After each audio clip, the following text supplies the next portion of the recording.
안녕하세요. 매일 아침 말씀 묵상 교과 연구 오신 여러분을 진심으로 환영합니다. 제사가 여호와께서 들으시고 건지셨도다. 이를 소지 주님께 숨겨진 것은 없다. 하나님의 돌보심에 대한 확신, 주는 환난 중에 피난처시라. 보호자시며 구원자이신 주님, 성소에서 도우심. 기억절, 의인이 부르짖음에 여호와께서 들으시고 그들의 모든 환난에서 건지셨도다. 시편 34편 17절. 토의할 질문. 지금 내가 겪고 있는 가장 어려운 일은 무엇인가? 시편 기자들은 어려움들을 어떻게 해결했나? 어려움들을 주님을 의지해 해결한 경험들을 서로 나누어 봅시다. 주님께 숨겨진 것은 없다. 왜냐하면 주님은 무소부지하시고 전지전능하시며 우리를 깊이 사랑하시기 때문에 우리에게 일어난 모든 일들을 우리 주님께서 알고 깊은 관심을 쏟고 계십니다. 시편 139편에는 그러한 하나님에 대하여 이렇게 말씀해주고 있습니다. 여호와여, 주께서 나를 살펴보셨으므로 나를 아시나이다. 주께서 내가 앉고 일어섬을 아시며 멀리서도 나의 생각을 밝히 하시오며 나의 모든 길과 내가 눕는 것을 살펴보셨으므로 나의 모든 행위를 익히 하시오니 여호와여, 내 혀의 말을 알지 못하시는 것이 하나도 없으시니이다. 주께서 나의 앞뒤를 둘러싸시고 내게 안수하셨나이다. 이 지식이 내게 너무 귀하니 높아서 내가 능히 미치지 못하나이다. 여러분은 누구에 대하여 관심을 가지고 있습니까? 누구에 대하여 그의 이름을 알고 어디로 가는지, 무슨 일을 하는지 관심을 가지고 있습니까? 그것은 사랑하는 자들일 것입니다. 하나님께서는 우리 모두를 이 지구상에 존재하는 유일한 사람처럼 사랑하시고 돌보시기에 그분이 능력이 많았을 뿐만 아니라 우리를 향한 사랑이 크시기에 우리에 대하여 알지 못하시는 것이 하나도 없으십니다. 그분께서 그토록 관심을 가지시는 이유는 어머니 뱃속에서, 모태에서 우리의 오장육부를 만들으시고 창조하셨기 때문입니다. 당신은 오장육부를 만들으시고 어머니 뱃속에서 나를 빚으셨으니 내가 있다는 놀라움, 하신 일의 놀라움, 이 모든 신비들 그저 당신께 감사합니다. 당신은 이 몸을 속속들이 다 아십니다. 엄밀한 곳에서 내가 만들어질 때에, 깊은 땅속에서 내가 꾸며질 때에 뼈 마디마디 당신께 숨겨진 것 하나도 없습니다. 형상이 생기기 전부터 당신 눈은 보고 계셨으며 그 됨됨이를 모두 당신 책에 기록하셨고 나의 나날은 그 단 하루가 시작되기도 전에 하루하루가 기록되고 정해졌습니다. 하나님, 당신의 생각은 너무 깊어 미칠 길 없고 너무 많아 이루 다 헤아릴 길 없습니다. 세어보면 모래보다 많고 다 세었다 하면 또 있사옵니다. 우리를 향한 하나님의 사랑과 계획이 끝없음을 노래해주고 있습니다. 특별히 생애의 빛이라고 하는 책에는 우리 각자를 향한 하나님의 사랑을 이렇게 묘사하면서 깊은 감동을 줍니다. 사랑이 많으신 하나님의 마음은 우리의 슬픔을 같이 느끼고 우리로 그 슬픔을 당신께 아뢰기를 원하신다.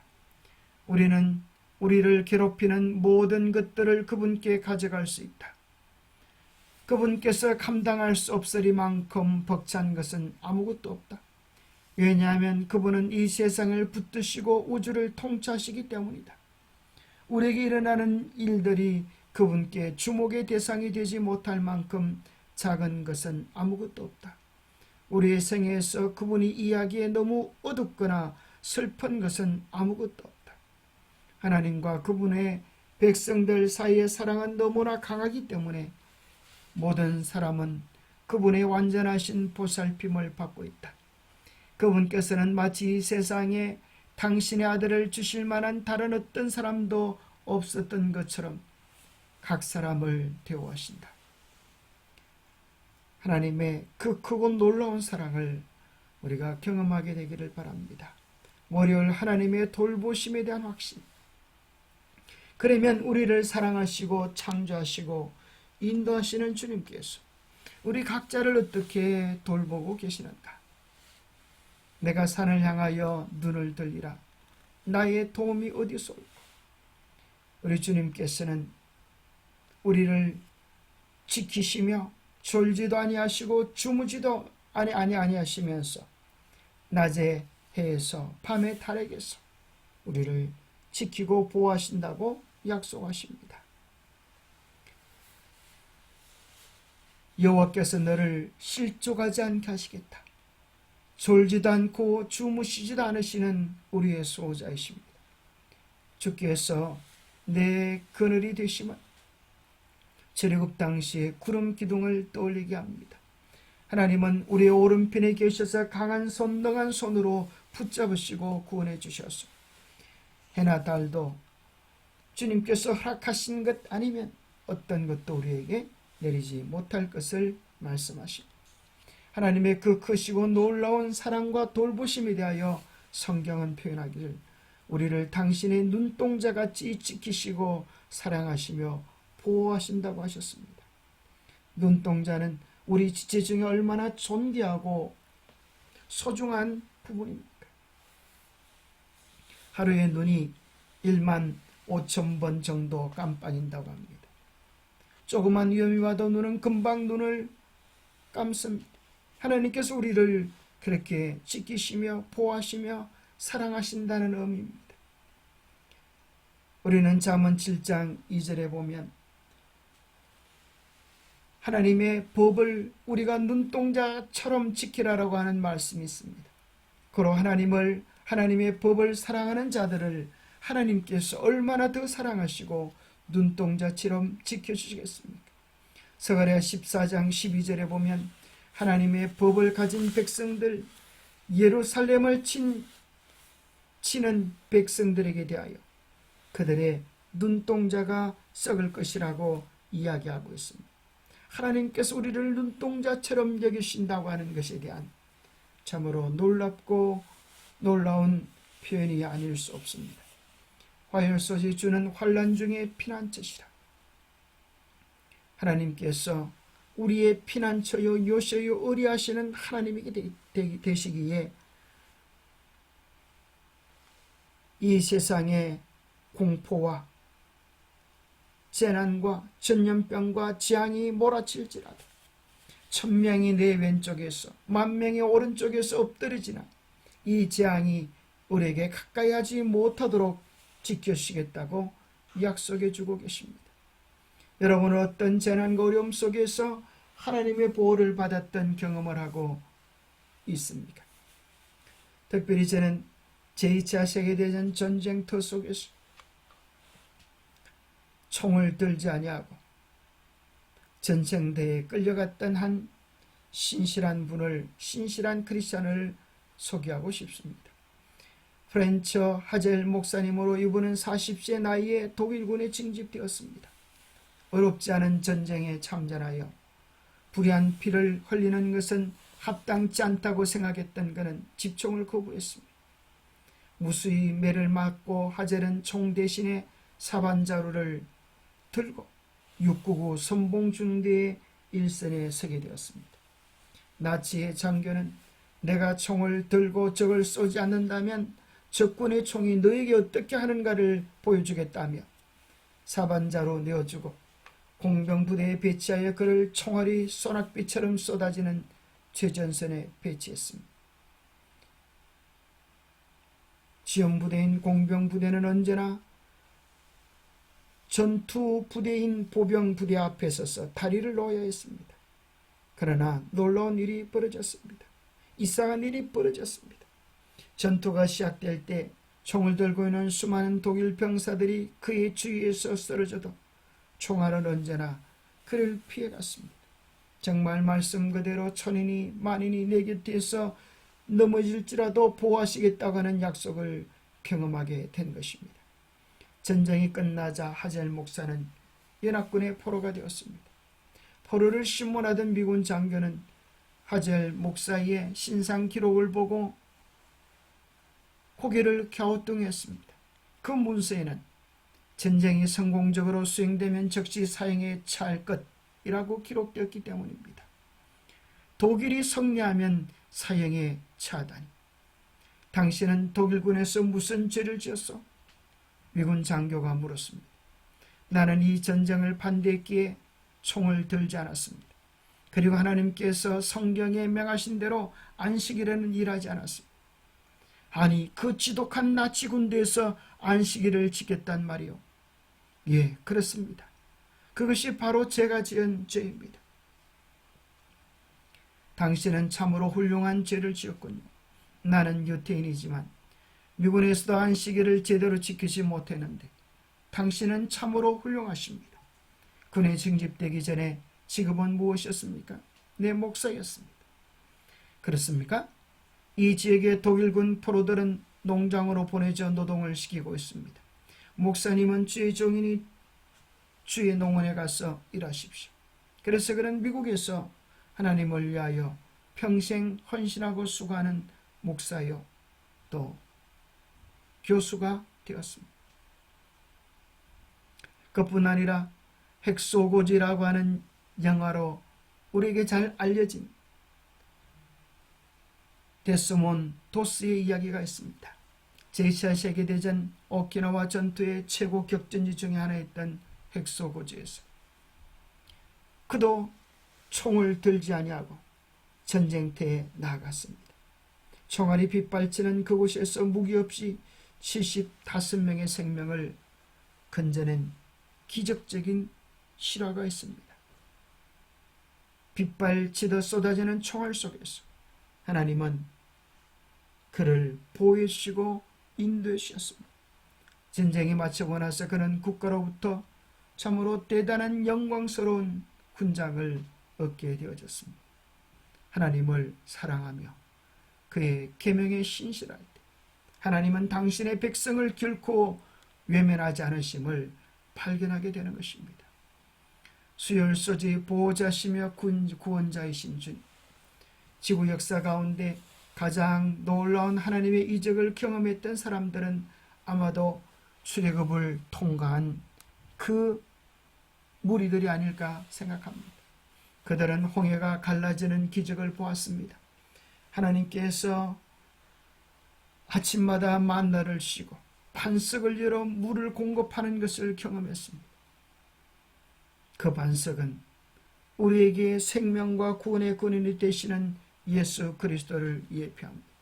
사도행전 7장 38절에는 그것을 약속의 땅 가나안에 들어가기 전에 준비하고 경험해야 할 우리의 교회 생활, 광야 교회라고 묘사해 주고 있습니다.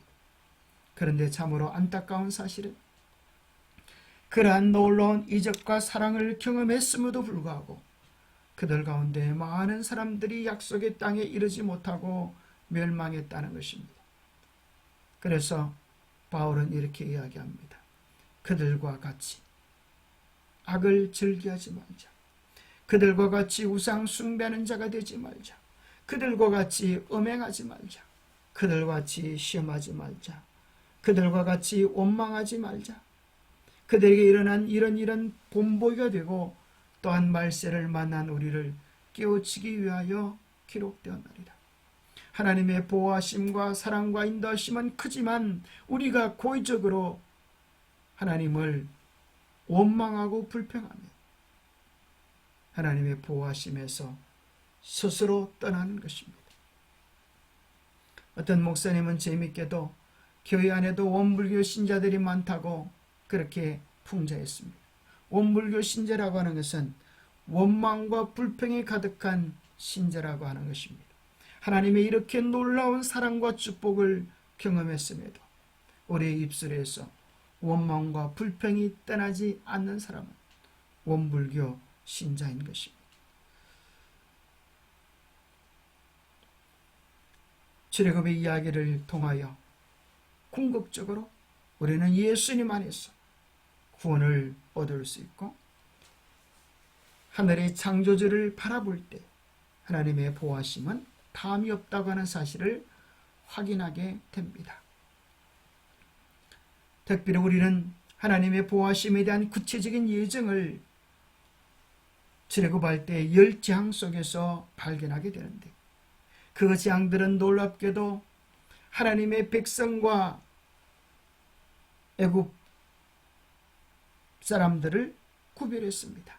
그날에 나는 내 백성이 거주하는 고센 땅을 구별하여 그곳에는 파리가 없게 하리니 내가 내 백성과 내 백성 사이를 구별하리니 내일 이 표징이 있으리라 하셨습니다. 출애굽기의 10재앙은 마지막 때 이 세상에 일어날 7재앙의 예표적 사건입니다.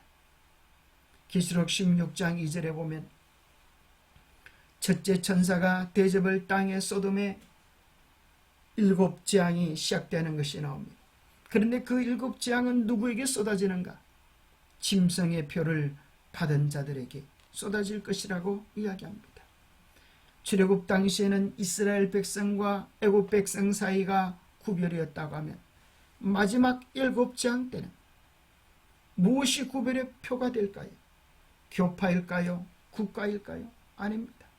바로 그것은 하나님의 계명에 대한 순종인 것입니다. 그래서 계시록 14장은 창조주 하나님을 경외하라고 이야기합니다. 어떻게 창조주 하나님을 경외할 수 있습니까? 하늘과 땅과 물들의 그늘을 만드신 창조주 하나님을 제7일 안식일을 통하여 경배하라고 10계명 중에 4번째 계명이 우리에게 이야기하고 있습니다. 그래서 출애굽기 8장에 있던 똑같던 표징이라고 하는 그 단어가 에스겔 20장 20절에 보면 나의 안식일을 거룩하게 할지어다. 이것이 나와 너희 사이의 표징이 되어 내가 여호와 너희 하나님인 줄 너희가 알게 하리라라고 말씀하고 계시는 것입니다. 하나님의 계명을 신실히 지키는 것, 이것이 하나님의 참 백성의 표징이 될 것입니다. 목요일 소지 성소에서 도시.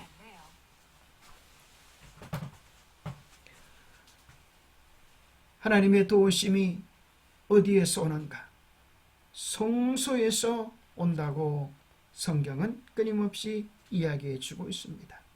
왜 하나님의 도우심이 성소에서 옵니까? 그것은 구체적으로 예수 그리스도를 표현하고, 그 성소는